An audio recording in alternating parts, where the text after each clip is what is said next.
Hi, I'm Tanner Colris, and welcome back to the 20th edition of the USD388 News.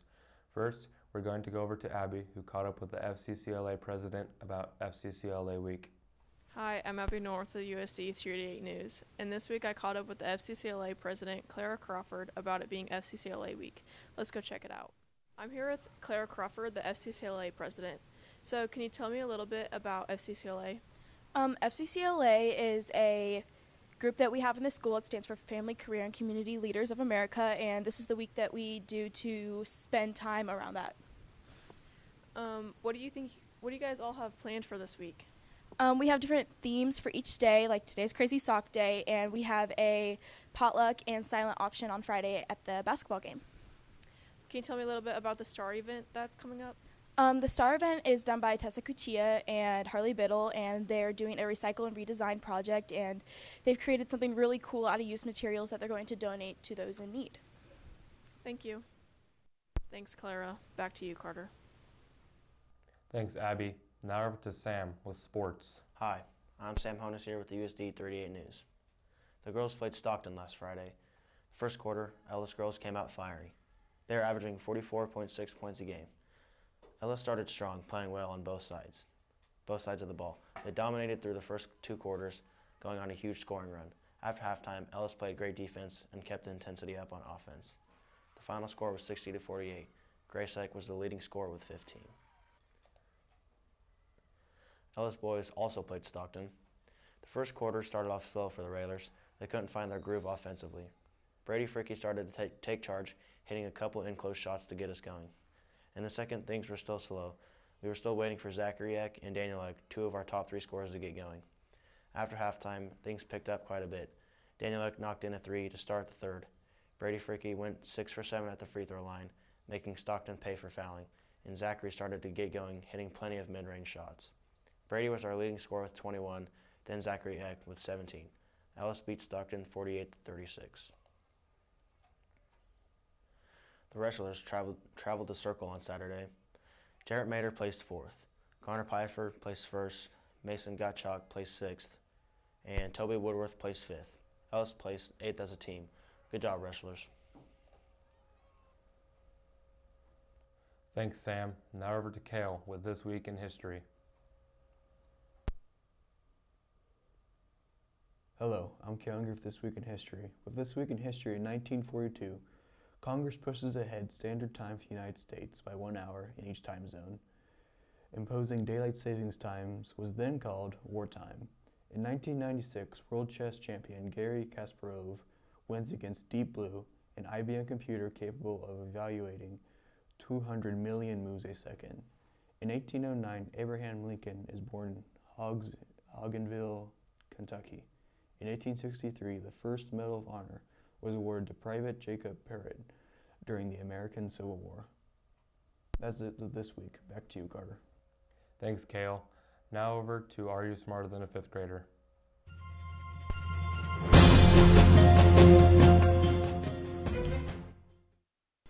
Hi, I'm Tanner Colris here with USD388 News. And this week we're going to go do some Are You Smarter Than a Fifth Grader? Let's go check it out. I'm here with Adam Slaughter.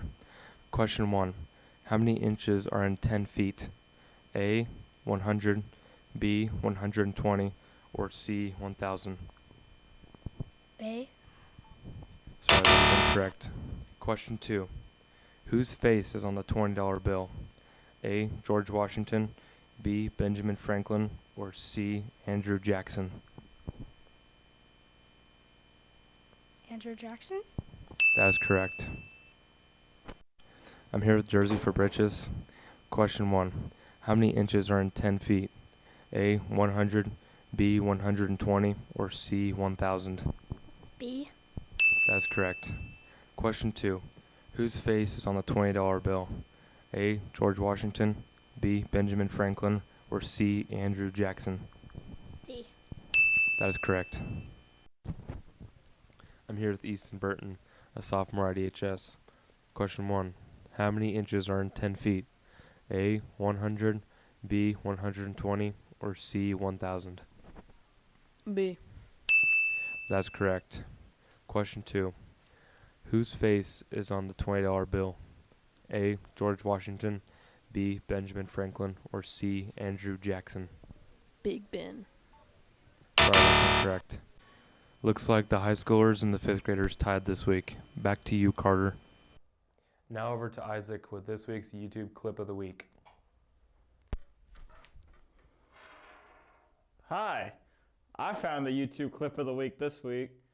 We're going to go over with Badlands Chugs chugging a bag of iced tea. Let's get to it. Yes, once again, Badlands Chugs is back. And I got something a little crazy for you today. A bag of iced tea.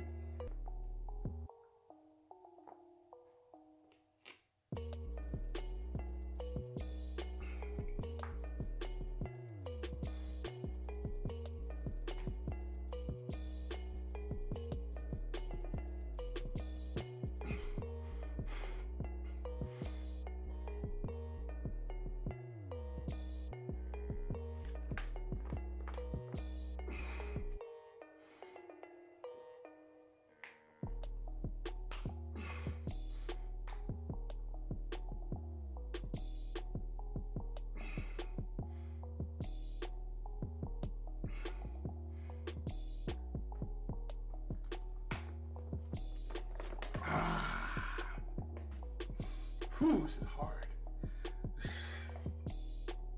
Gotta finish it now.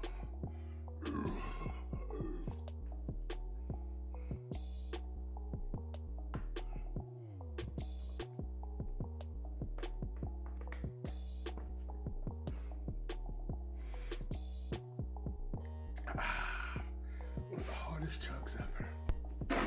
Thanks for watching. Back to you, not Carter. Thanks, Isaac. Now over to Owen with this week's Crime of the Week. Hi, I'm Owen Bates of the USD388 News. We're back at it with Crime of the Week. Let's get back into it. So, human remains were found in a landfill on Monday that are believed to be those of a North Carolina woman that went missing in late January while dumpster diving, out of all things. Stephanie Cox, 30, was reported missing to the Greensboro Police Department on January 30th. Her vehicle was found unattended in a service drive behind a row of buildings in Burlington, and police determined the vehicle had not been reported stolen. After an investigation, police said they believe Cox was attempting to collect things from a dumpster shortly after midnight, that she did not exit the dumpster prior to it being serviced at 1:47 a.m. Just imagine being dumpster diving at 1:47 a.m. in the morning, right?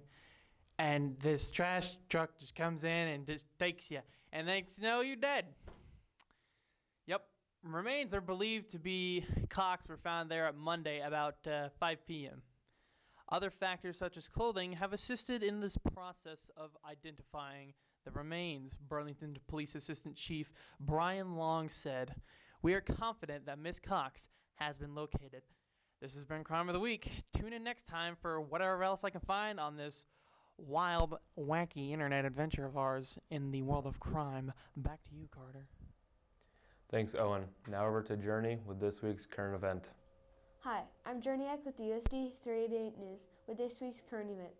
At least 44 people have been killed after heavy rains hit southeastern Brazil.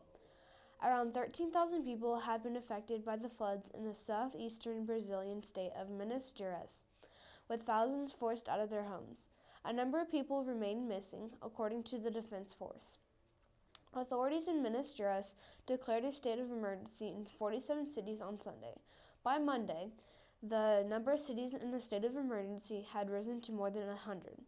Brazil's state-run news Agência Brasil said, while in India on Monday, Brazilian President Jair Bolsonaro announced that the members of the armed forces have been mobilized to the area to help address the emergency.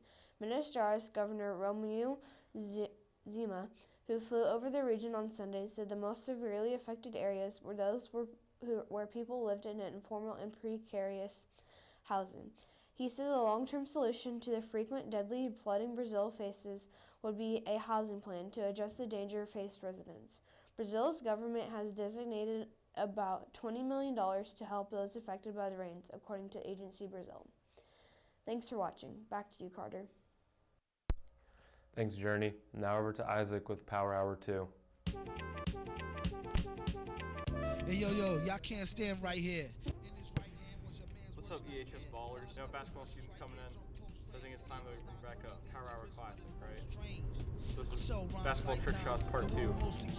Brag about the broker time, joker rhymes like the is you just happy to see me trick. Classical slapstick, rappers need chapstick. A lot of them sound like they in a talent show, so I give them something to remember like the Alamo. This one's from the chairs.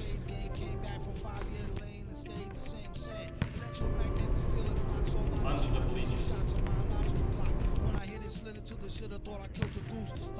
On top of the bleachers. Alright, call this one Babe Ruth Jr.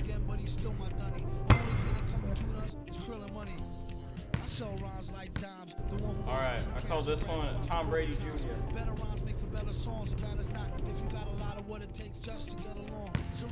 Alright, I call this one Oh Canada. Welcome to This Week in History. Alright, final shot.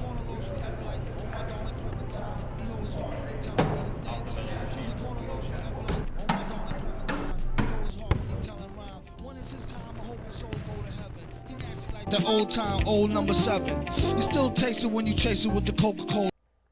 That's it for this week's episode. See you next time.